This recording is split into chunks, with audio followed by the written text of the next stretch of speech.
Bismillahirrahmanirrahim. Assalamualaikum warahmatullahi wabarakatuh. Alhamdulillahi hamdan katsiran tayyiban mubarakan fi kama yuhibbu rabbuna wa yarda. Wassalatu wassalamu ala asyrafil anbiya'i wal mursalin nabiyina Muhammadin wa ala alihi wa sahbihi ajma'in, amma ba'du. Kawan-kawan sekalian yang semoga dirahmati Allah, alhamdulillah, puja dan puji syukur kita panjatkan kehadirat Allah Subhanahu wa taala atas karunia, nikmat dan taufik yang Allah berikan kepada kita, dan tak henti-hentinya senantiasa kita memuja dan memuji Allah atas karunia dan nikmat tersebut. Kemudian tak lupa salawat dan salam semoga senantiasa kita panjatkan dan kita haturkan kepada qudwah hasanah kita, junjungan kita Nabi besar Muhammad SAW, serta kepada keluarga beliau, para sahabatnya dan para pengikutnya hingga akhir zaman, dan juga para kawan-kawan atau teman-teman yang telah mensupport dari kegiatan kajian kita ini. Semoga apa yang kita lakukan pada kesempatan kali ini tidak menjadi hujah bagi kita kelak di akhirat, bukan malah menjadi bumerang bagi kita kelak di akhirat akibat dari ketidakikhlasan kita dalam menjalani ini semua, yakni majelis ilmu ini. Kemudian kawan-kawan sekalian yang semoga dirahmati Allah, kita akan mengkaji pada pertemuan ini, yaitu salah satu kitab yang ditulis oleh ulama besar yang nama beliau sudah tidak asing lagi, yakni Syekh Abdul Razak hafizahullah ta'ala, dengan kitab beliau yang bernama Fiqih Asmaul Husna, ya, kitab yang membahas tentang nama-nama dan sifat Allah, mengenal tentang Rabb kita Allah Subhanahu wa taala.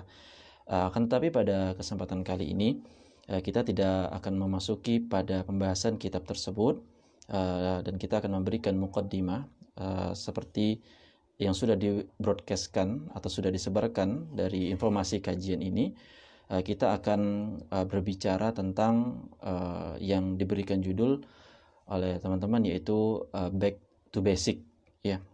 Back to basic bagi seorang penuntut ilmu.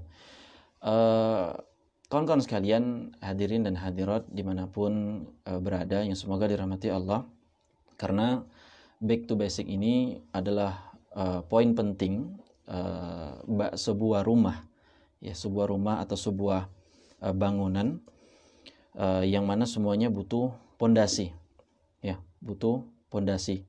Yang mana terkadang kita itu terlalu senang atau terlalu bahagia melihat keindahan yang ada di atas bangunan tersebut, ya, melihat ini itu dan seterusnya, rumah mewah dan seterusnya, tapi kita nggak tahu berapa kuat, seberapa kokoh pondasi dari rumah tersebut.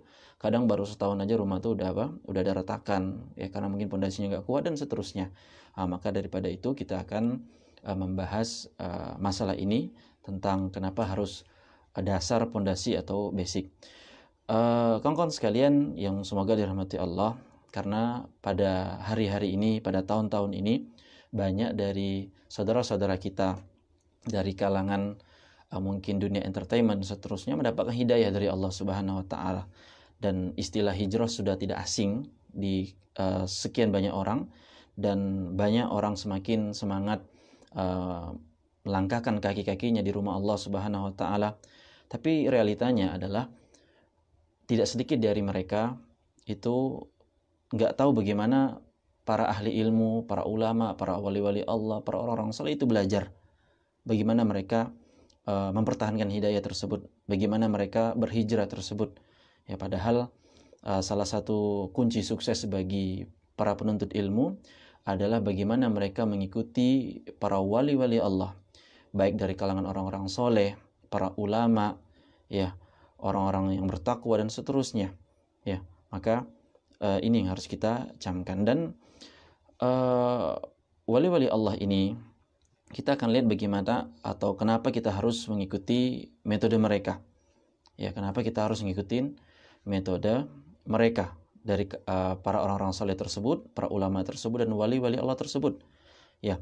Jadi kita analogikan sebagaimana seorang pebisnis atau penulis, pesepak bola, pebasket, apapun itu, jika mereka mau cepat sukses, maka kita renungi atau ikuti cara orang sukses tersebut.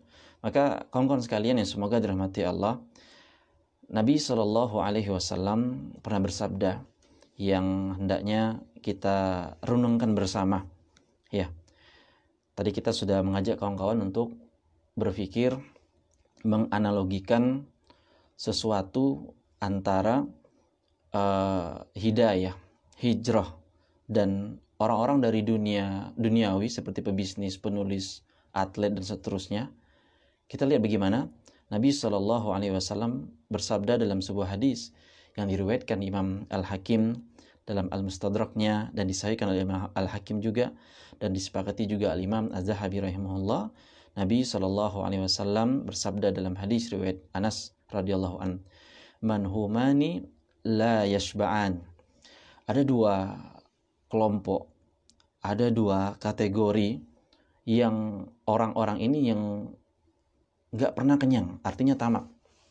Ya, ada dua kelompok yang la yashba'an. Mereka nggak pernah kenyang, selalu tamak, nggak pernah merasa kenyang. Kemudian Nabi Shallallahu Alaihi Wasallam melanjutkan hadisnya, siapakah mereka? Yang pertama, talibu ilmin. Mereka para penuntut ilmu agama. Mereka para penuntut ilmu agama yang pertama. Kemudian yang kedua, wa talibu dunya. Dan mereka para pencari dunia. Sebagaimana kita sebutkan di analogi awal tadi, dari para pebisnis, penulis, atlet, dan seterusnya. Bagaimana ambisi mereka, ya, yang harus mereka raih, yang harus mereka capai. Ya, ini yang harus kita camkan. Kemudian kawan-kawan sekalian yang semoga dirahmati Allah, kalau kawan-kawan ingin menjadi para penuntut ilmu sejati, bukan hanya pengembira dari ilmu tersebut, maka sebagaimana yang sebagian orang menjadi pencari kajian-kajian tematik, ya, hanya sebagai pengembira. Maka kawan-kawan sekalian semoga dirahmati Allah, sifat ini wajib dimiliki oleh para penuntut ilmu, orang yang mau belajar agama, orang-orang yang mau serius dari menjaga hidayahnya, serius berhijrah. Maka ini yang wajib diperhatikan. Maka yang pertama, yaitu hendaknya senantiasa dia merasa haus dan gak pernah kenyang dengan yang namanya ilmu. Jadi senantiasa belajar. Dan kemudian yang kedua, bahwasanya Nabi Shallallahu Alaihi Wasallam menyamakan antara ahli dunia yang benar-benar sibuk di dalamnya, ketika bagi para penuntut ilmu seharusnya lebih daripada itu. Ya, seharusnya penuntut ilmu, orang yang belajar ilmu agama, orang yang udah hijrah, orang yang udah dapat hidayah, seharusnya lebih daripada para talibud dunia, ya, para orang-orang yang sibuk mengejar duniawi. Ini yang harus dicamkan bagi yang mungkin baru hijrah, yang mungkin baru dapat hidayah, atau yang mungkin udah dikit banyak atau belang-belang kambing kajian gitu, atau belajar agama, kitab A nggak khatam, lari ke kitab B, balik lagi kitab A malah ngedumel ustadznya misalnya gitu. Tapi terlepas daripada itu semua, ini yang harus kita pahami bersama. Poin penting, poin yang mendasar, haus. Ya, haus akan ilmu agama dan nggak pernah kenyang, tapi lewatin batas limit daripada ahli dunia.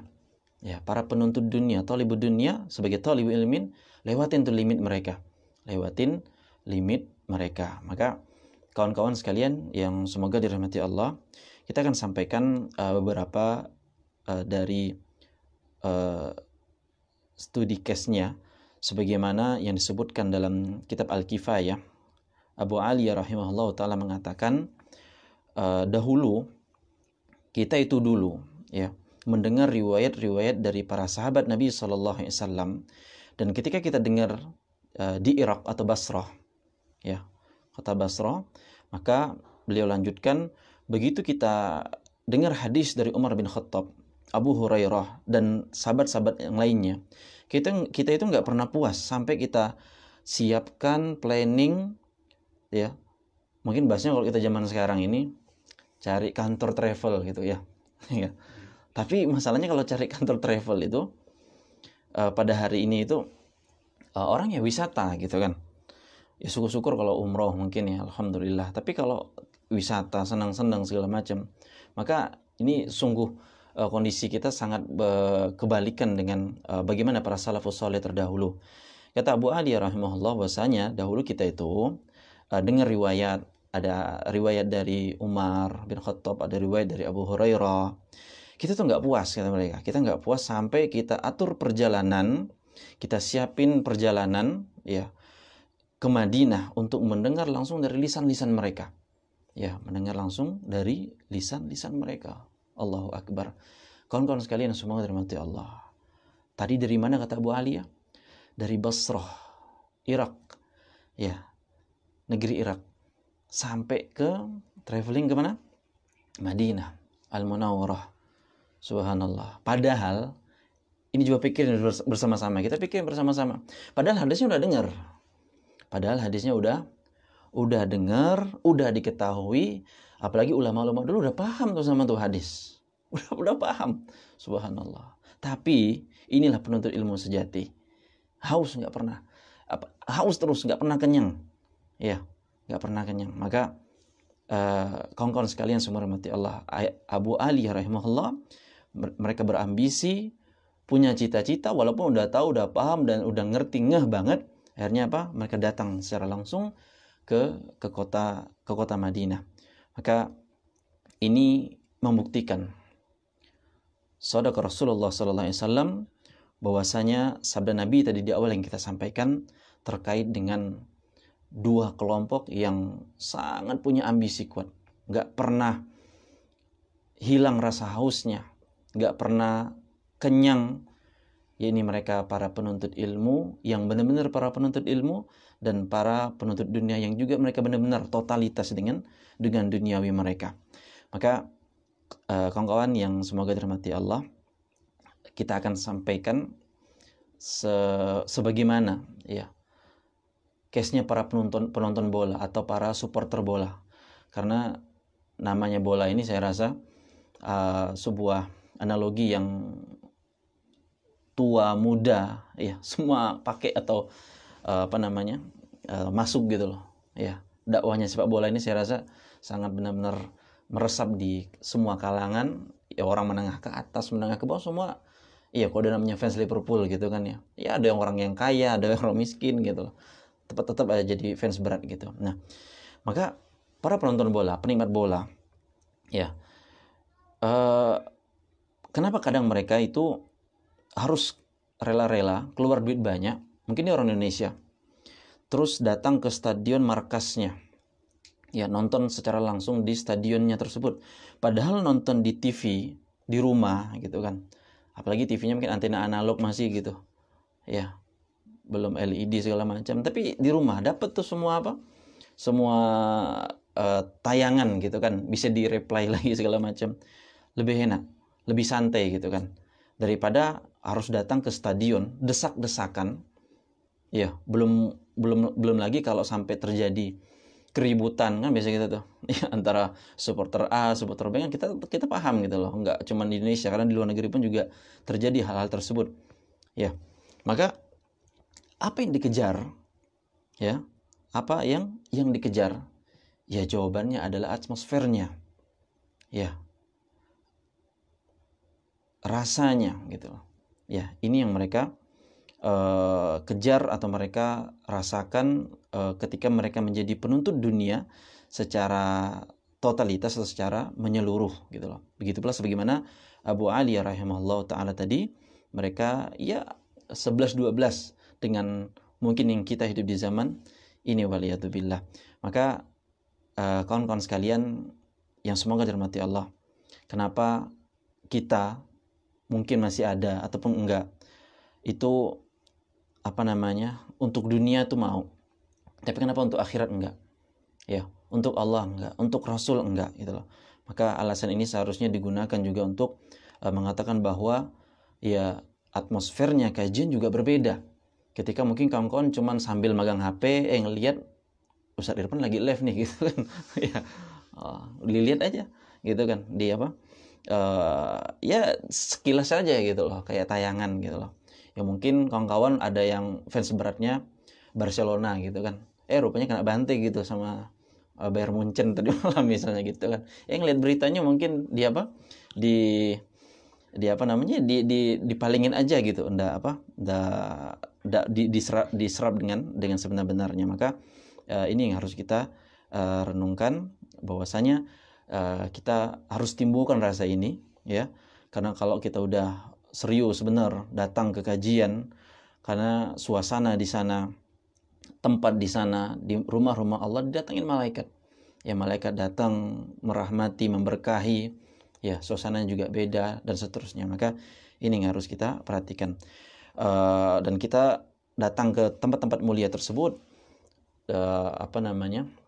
bertemu dengan orang-orang yang berusaha menjadi baik, berusaha menjadi soleh, ya, ketemu langsung dengan guru-guru kita, mungkin kita bisa minta nasihat, ya, mungkin minta doain juga, ya, mungkin masih jomblo agar cepat nikah, yang lama kuliah nggak kelar-kelar ya juga agar cepat kelar gitu, nggak masalah minta doain sama guru gitu. Maka itu yang harus kita perhatikan. Kemudian kawan-kawan sekalian yang semua rahmati Allah, ketahuilah bahwasanya ini penting juga yang harus kita camkan, bahwasanya Nabi SAW pernah bersabda, sesungguhnya besarnya pahala itu sebagaimana besarnya ujian, besarnya effortnya, ya. Makin berat yang Anda hadapi, makin berat yang Anda jalani gitu loh. Makanya kadang saya lebih respect sama teman-teman yang datang ke kajian atau ke majelis itu dengan perjuangan luar biasa, ya. Harus lewatin penyeberangan gitu, harus ngelewatin jalan-jalan rusak, menempuh jarak mungkin 1 jam perjalanan, setengah jam perjalanan, ya. Adapun kita yang mungkin di kota ibu kota dari Kalimantan Barat ini, itu kota Pontianak, subhanallah, majelis-majelis ilmu sejatinya bak jamur yang ada di musim penghujan, ya, jamur yang ada di musim hujan. Beda sama saudara-saudara kita yang mungkin berada di kabupaten sana, yang harus kadang itu tadi saya sampaikan melewati jalan-jalan rusak, perjalanannya setengah jam, 1 jam dan seterusnya. Maka ingat sabda Nabi kita, inna idhamil jazai ma idhamil bala. Sesungguhnya besarnya pahala itu tergantung dari ujian yang kita hadapi. Kemudian kawan-kawan sekalian semua rahmati Allah, penting juga untuk kita pahami bahwasanya kita ini sekarang hidup di masa, di zaman ilmu itu dibuka selebar-lebarnya oleh Allah Subhanahu wa taala. Ingat, perhatikan, ilmu itu dibuka selebar-lebarnya oleh Allah Subhanahu wa taala. Bukanya lebar banget nih. Ya, bukanya lebar banget. Ya mungkin ngomong suka main tanah itu kan, panjang lebarnya berapa nih, buka berapa segala macam. Nih, ilmu zaman sekarang dibuka sebuka-bukanya sama Allah Subhanahu wa taala. Ya. Kita lihat flashback dikit. Bagaimana dahulu Jabir bin Abdullah radhiyallahu an itu mendengar hadis, ya, hadis yang menceritakan tentang hari kiamat, ya, hadis tentang menceritakan hari kiamat. Bahwasanya dari Abdullah bin Muhammad bin Aqil, dia mendengar bahwasanya Jabir bin Abdullah radhiyallahu anhu berkata, "Balaghani hadisun an rajulin sami'ahu min Rasulillah." Telah sampai kepadaku sebuah hadis dari seorang yang langsung mendengar dari Rasulullah. Nih, para penuntut ilmu tuh kayak gitu. Ya, haus gitu loh. Dia dapat hadis dari orang, tapi orang itu bilang, "Saya dengar langsung dari Rasul," gitu. Ya. Tapi kata Jabir bin Abdullah, aku nggak dengar langsung dari Rasul sallallahu alaihi wasallam. Maka perhatikan kawan-kawan sekalian subhanahu Allah. Perhatikan apa yang dilakukan oleh Jabir radhiyallahu an. Ya. Apa kata Jabir? Ishtaraitu ba'iran.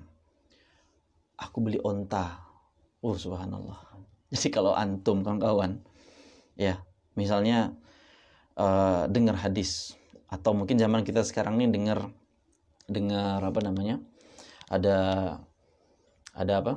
Ada ustadz gitu kan, ada guru, ada syekh datang ke suatu kota, ya antum langsung beli gitu kan, PCX gitu misalnya, gitu ya. Cash nih ustadz gitu dibeli, agak kreditan ribawi gitu, ya. Atau ada yang beli apa namanya? Fortuner misalnya gitu. Ya, ini Jabir bin Abdullah radhiyallahu an langsung ishtaraitu ba'iran. Aku langsung segera membeli seekor onta. Masalahnya apa? Ya bukan mau ngelamar si dia gitu loh, atau nazar si dia gitu loh di kota lain, tapi gara-gara dengerin sebuah hadis yang dia nggak langsung dengar dari Rasul, tapi dapat orang yang bilang hal tersebut. Dia langsung beli onta, dia persiapkan bekal perjalanan, ya, dan beliau mengatakan fasirtu ilaihi syahron, subhanallah, aku jalan sebulan, perjalananku 1 bulan. Antum bayangkan secanggih-canggihnya motor atau mobil yang Anda miliki, mungkin udah dengan teknologi injeksi segala macam, lebih hemat bahan bakar. Bayangin kalau berjalan sebulan nih, berapa ongkos yang dikeluarin, berapa makan yang harus dimakan makanannya, gitu loh. Hatta qadimtu alaihi Syam, sampai aku sampai kepada negeri Syam, ya. Maka dia bertemu dengan seorang yang meriwayatkan hadis tersebut, yaitu Abdullah bin Unais, ya. Terus panjang sebenarnya ceritanya ini, ya, dari Jabir bin Abdullah radhiyallahu an. Apa namanya? Beliau melakukan perjalanan 1 bulan lamanya. Maka kawan-kawan sekalian semua rahmati Allah, pertanyaan bagi kita semua.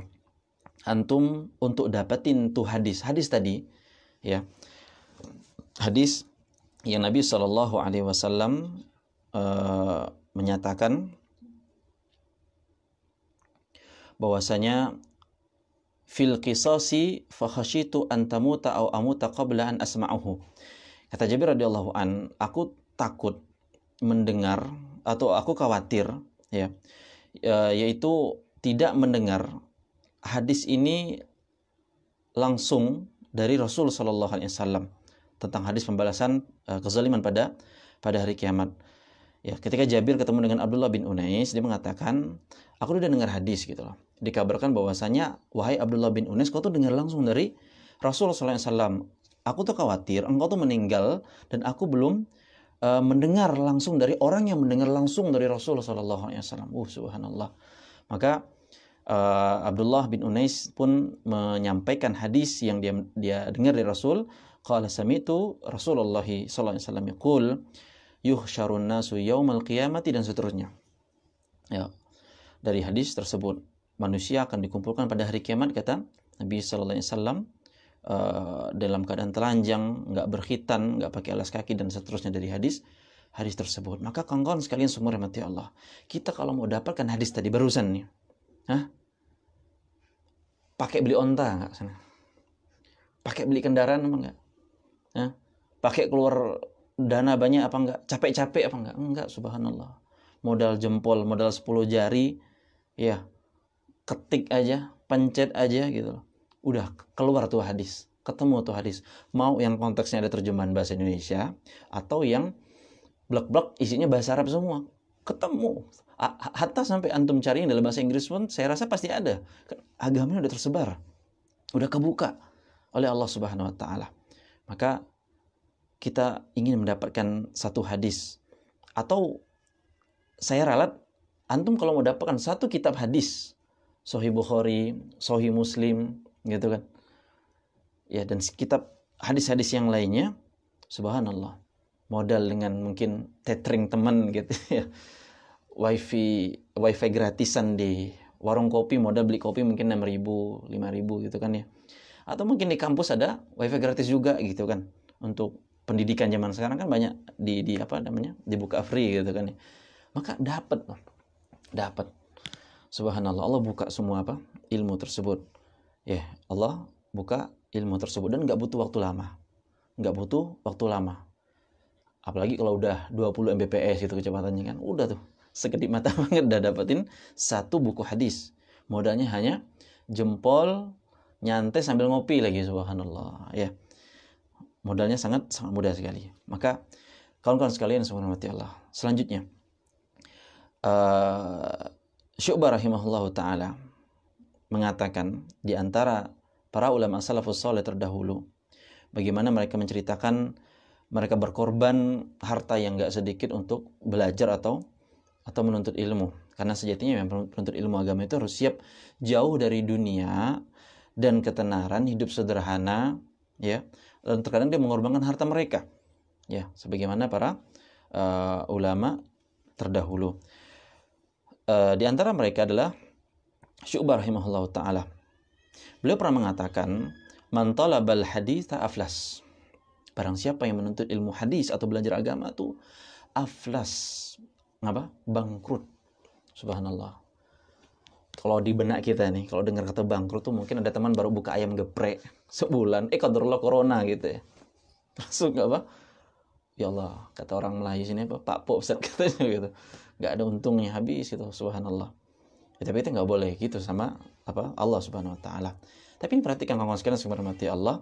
Kata Syu'bah rahimahullah taala, man talabal haditsa aflas. Barang siapa yang menuntut ilmu hadis atau belajar agama, itu akan bangkrut. Akan bangkrut. Ya.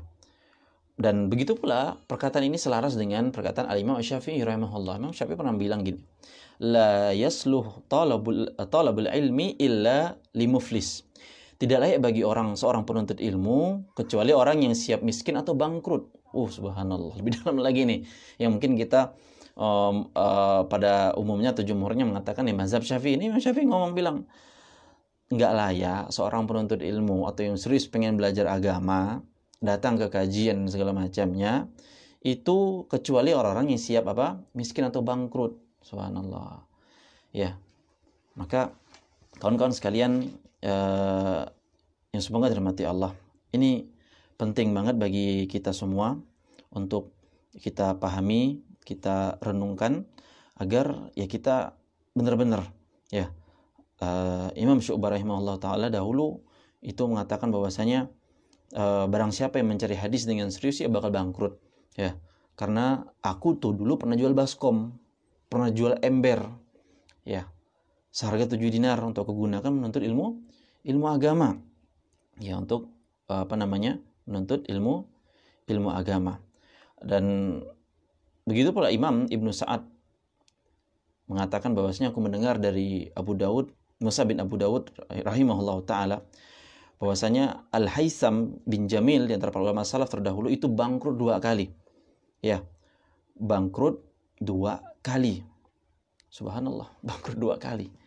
Ya, gara-gara belajar atau menuntut ilmu agama. Maka ini yang harus kita camkan dan kita perhatikan agar lebih memperhatikan kualitas keilmuan kita.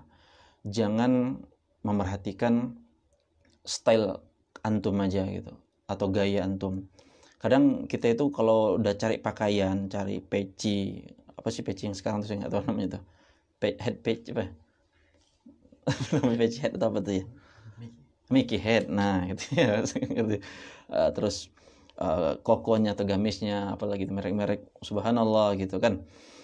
Yang itu nggak rasa ada beratan hati gitu loh, untuk untuk keluar uang gitu loh, mau harganya 500, 400 gitu untuk jubah-jubah tersebut. Tapi ketika disuruh Fadl nih beli buku Fikih Asmaul Husna gitu kan, harganya nggak sampai 200.000 gitu loh.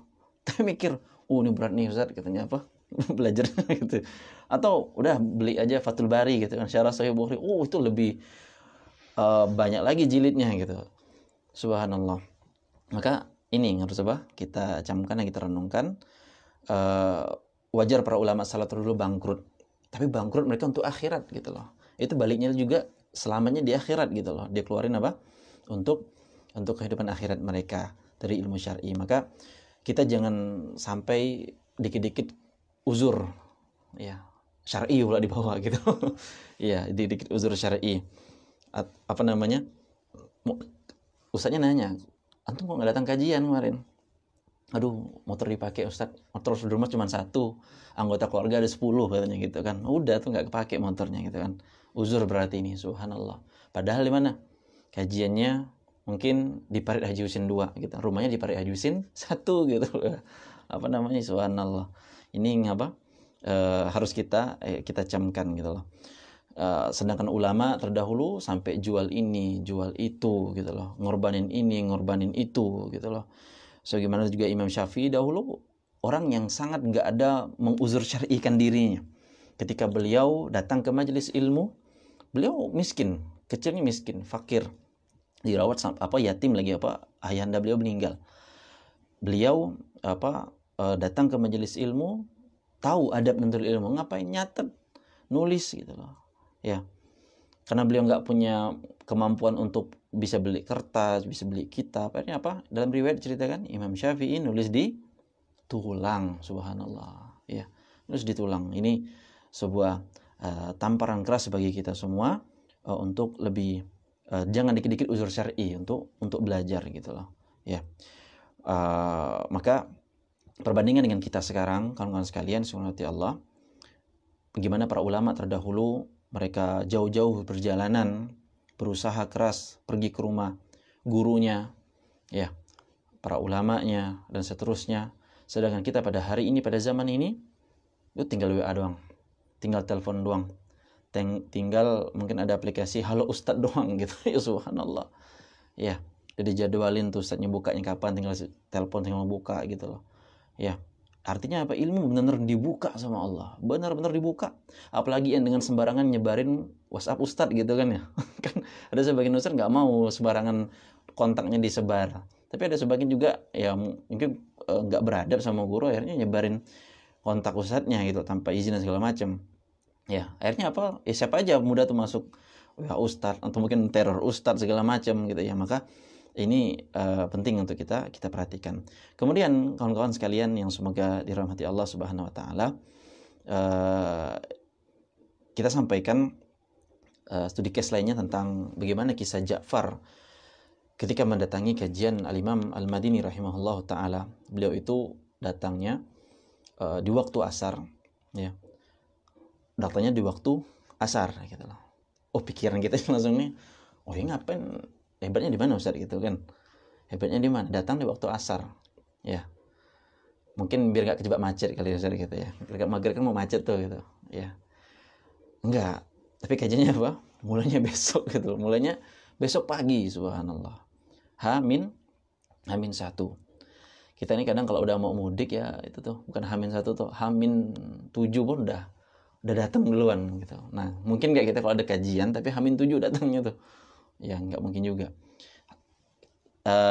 Imam Ja'far rahimahullah ta'ala mendatangkan kajian Imam Al-Madini rahimahullah, itu datang Hamin 1 pada sore harinya, lalu bergadang sepanjang malam untuk besoknya beliau menuntut ilmu. Maka kenapa kok kayak gitu sih? Karena beliau khawatir nggak dapat tempat, ya.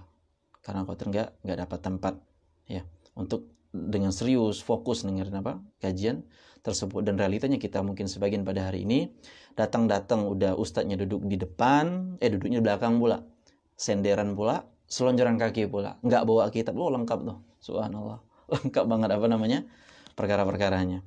Maka ya, kalau antum mungkin datang awal, biasanya juga ini realita yang sering kita jumpai ini di kawan-kawan. Kalau datang mungkin ada entah tabligh akbar segala macam, oh lo harus datang awal, ya, biar kebagian tempat, biar kebagian parkiran gitu kan bahasanya. Tapi ya itu ujung-ujungnya apa? Karena di sekitaran masjid banyak jualan, banyak jajanan, entah jualan kitab, jualan pakaian, makanan, minuman, ya udah pada nongkrong di situ dulu, ya, pada ngerumpi malah di situ dulu gitu kan segala macam. Maka ini harus kita perhatikan. Kita kembali lagi kepada hadis Nabi tadi bahwasanya antara talibul ilmi dan para talibud dunia, ya. Dan ini jelas benar apa yang disampaikan oleh Rasul kita sallallahu alaihi wasallam. Maka kawan-kawan sekalian subhanallah, ini harus kita kejar. Ini harus kita kejar karena satu sisi dunia memang harus kita kejar. Bagaimana kita butuh dari kehidupan dunia ini untuk hidup kita sehari-hari, apalagi akhirat sebagai kehidupan abadi kita, harus sangat pantas lebih kita kejar daripada dunia. Ngejar dunia nggak masalah untuk kehidupan kita sewajarnya, tapi ada yang harus lebih kita kejar lagi, yaitu akhirat kita. Nah, kemudian mungkin muncul pertanyaan, Ustaz, bagaimana kalau corona kayak gini, lagi wabah kayak gini, pandemi kayak gini? Maka opsi pertama adalah jelas seperti yang kita lakukan sekarang adalah kajian-kajian daring gini, online gini, ya. Tapi ingat, online kayak gini pun kawan-kawan hendaknya memperhatikan adab, memperhatikan adab. Namanya bermajelis, ya, belajar agama yang dibahas ayat-ayat Allah dan hadis-hadis Nabi Shallallahu Alaihi Wasallam. Maka perhatikan adab, ya, dan persiapan seperti tadi, entah dari kitab, tulisan, apa alat tulis, ya, pakaian, ya, keseriusan dan seterusnya. Adapun juga sebagian kita telah menghadapi new normal, ya mungkin ada sebagian pengajian-pengajian offline yang langsung di masjid sudah ada, maka hendaknya poin pertama yang saya sampaikan yaitu perhatikan protokol kesehatan. Ya, perhatikan protokol kesehatan, jangan semena-mena menganggap remeh atau sepele segala macam. Karena bagaimana mungkin kita mendapatkan atau ingin mendapatkan suatu kebaikan dari majelis ilmu, ya, keberkahan, tapi kita meninggalkan kebaikan yang lainnya. Apa kebaikan lainnya? Yaitu ketaatan kita kepada pemerintah kita. Ya, pemerintah kita menganjurkan untuk mematuhi protokol kesehatan ketika mungkin ada kumpul dari mungkin sholat berjamaah dan juga bermajelis ilmu. Jadi ini yang harus kita perhatikan bagi kawan-kawan yang mungkin sudah aktif untuk hadir di majelis ilmu, di masjid-masjid, ya, dimanapun berada, itu jangan sampai untuk mendapatkan suatu kebaikan malah melakukan keburukan atau malah meninggalkan kebaikan yang lainnya, gitu kan. Kita kan paham bersama bahwasanya kita harus taat kepada pemerintah kita selama dalam yang ma'ruf, yang benar, yang baik, bukan dalam hal kemaksiatan. Tapi ketika kita ingin belajar seperti yang kita sampaikan tadi, bermajelis ilmu, ya jangan sampai kita mengabaikan dari kebaikan yang lainnya, yaitu protokol kesehatan yang dianjurkan oleh pemerintah kita. Kemudian kawan-kawan sekalian semua rahmati Allah, kenapa para ulama yang tadi kita sebutkan seperti Jabir bin Abdullah radhiyallahu an itu menuntut satu ilmu hadis, dan beliau radhiyallahu an memiliki keberkahan yang luar biasa, hingga dapat mengubah kehidupan seorang muslim, ya, seorang yang mungkin dahulunya nggak baik menjadi baik dan seterusnya, ya, menjadi lebih baik, lebih berakhlak, ya, lebih beradab dan seterusnya. Kenapa mereka bisa sehebat itu? Ya, dengan sesuatu yang sedikit, tapi yang sedikit ini menjadi berkah. Atau dalam konteks yang lainnya, mereka senantiasa memerhatikan kualitas daripada kuantitas, yang mana kita pada hari ini mendapatkan kuantitas jumlah yang banyak, tapi kualitas kita nggak ada atau jauh sekali. Maka ini insyaallah ta'ala akan kita sampaikan pada pertemuan yang akan datang, tentang bagaimana yang sedikit itu tapi menjadi berkah. Ya, saya rasa demikian yang bisa saya sampaikan dari materi kita ini. Wallahu a'lam bishawab. Wassallallahu ala nabiyina Muhammad wa ala alihi wa sahbihi ajma'in. Nah, artinya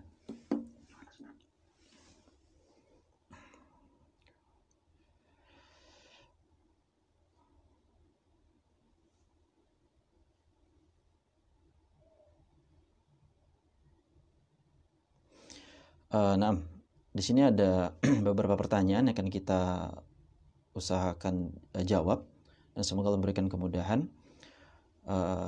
Bismillahirrahmanirrahim. Alhamdulillah wassalatu wassalamu ala Rasulillah ma ba'd.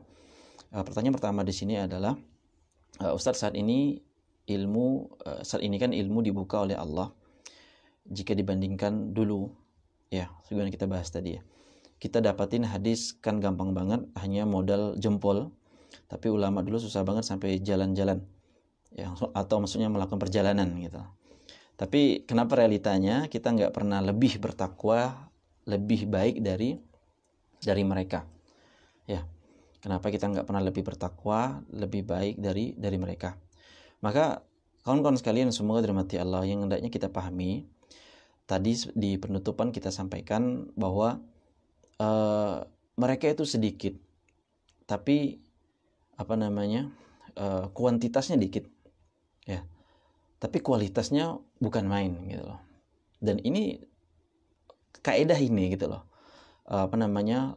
bagusnya kualitas daripada banyaknya kuantitas ini, saya rasa juga diterapkan dalam kehidupan duniawi.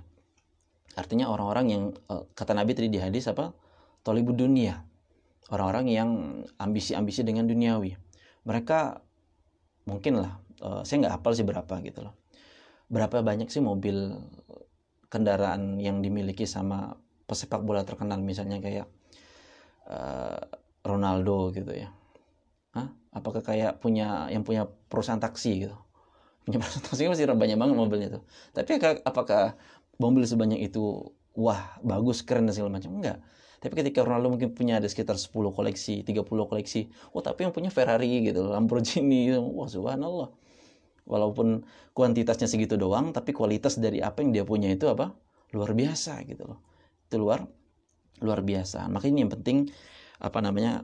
Gimana kita agar bisa lebih bertakwa sebagaimana para ulama salaf terdahulu, agar kita bisa sedikit menyamai lah gitu loh. Nyerimpit gitu dikit-dikit sebagaimana salaf terdahulu. Maka berusahalah apa yang udah didapat, apa yang udah dikaji ya. Itu apa namanya? Diseriuskan gitu loh. Maka menunjukkan keseriusan pertama Anda ketika apa yang udah Anda pelajari adalah sebagaimana kata para ulama, ilmu itu di murojaah. Ilmu itu di murojaah. Maka menjadi tamparan keras kita juga pada hari ini, berapa ilmu yang udah kita murojaah dari sebelum corona ini datang. Kita ketika masih kajian rutin, yang belajar adab-adab, yang belajar tauhid-tauhid, udah di murojaah apa belum? Atau mungkin kita husnuzon aja nih. Saya husnuzon aja. Jemaah-jemaah saya mungkin udah hafal di luar kepala. Jadi nggak perlu di murojaah, Ustaz. Saya udah di luar kepala. Maksudnya di luar kepala apa? Nggak tahu sama sekali gitu ya. Bukan tahu. Tapi apa? Di luar kepala karena nggak tahu, hafal enggak, kita nggak punya, nyatet enggak, subhanallah. Maka gimana mau bertakwa? Ya, gimana mau bertakwa. Jadi nasihat penting saya adalah coba yang sedikit, apa yang udah dipelajari, entah tafsir, entah tauhid, entah adab, coba ulangi deh. Buka lagi catatannya pada hari ini atau setelah kajian ini, dilihat lagi, direnungi lagi. Kalau bisa sampai hafal, subhanallah, ini sebuah nikmat ya. Itu satu saja, tapi kalau bisa antum istiqomahkan, bisa diseriuskan, insya Allah banyak memberikan manfaat dan insya Allah kita bisa menjadi lebih bertakwa. Wallahu a'lam bishawab.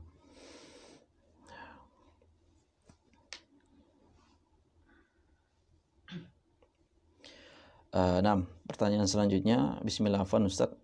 Ya, semoga Allah merahmati antum ya wa iyyakum.